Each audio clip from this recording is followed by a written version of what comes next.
آل Balochistan motor cycle bargain ایسوسی ایشن کی جانب سے محکمہ ایکسائز کی فیسوں کے خلاف کوئٹہ پریس کلب میں پریس کانفرنس کی گئی۔ پریس کانفرنس میں ان کا کہنا تھا کہ بلوچستان حکومت کا غیر رجسٹرڈ موٹر سائیکلوں کے خلاف کریک ڈاؤن جاری ہے۔ ہم نے سرکاری اداروں سے تعاون کیا مگر کرپشن پر خاموش رہنا جرم ہے۔ ان کا کہنا تھا کہ ہم بینک چالان کی مد میں حکومت کو پیسے جمع کرواتے ہیں، تاہم عوام اور کاروباری حضرات کرپشن کے باعث شدید مشکلات کا شکار ہیں۔ محکمہ ایکسائز میں عوام سے رشوت کے نام پر ہزاروں روپے اضافی بٹورے جا رہے ہیں۔ ہمیں رجسٹریشن اور نمبر پلیٹ فیس پر کوئی اعتراض نہیں، تاہم نمبر پلیٹ فیس بڑھا کر موٹر سائیکل مالکان پر ظلم کیا گیا ہے۔ ایسوسی ایشن کے صدر کا مزید کہنا تھا کہ 90,000 موٹر سائیکلز کا ریکارڈ ایکسائز دفتر سے غائب ہونے کا بھی انکشاف ہوا ہے۔ پہلے نمبر پلیٹ بک نہیں دی جاتی تھی، اب نیا سلسلہ محکمے کی جانب سے شروع کر دیا گیا ہے کہ آپ لوگوں کو کارڈ دیے جائیں گے، جس کے ذریعے عوام کو مزید تنگ کیا جا رہا ہے۔ انہوں نے بتایا کہ بلوچستان میں موٹر سائیکل کے نمبر پلیٹ کی فیس 1200 سے بڑھا کر 1800 کر دی گئی ہے،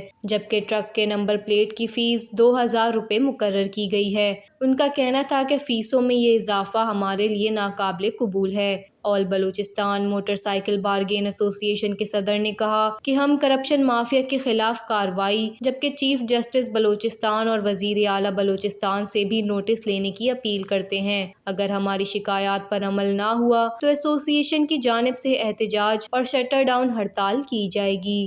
وش نیوز، کوئٹہ، بلوچستان۔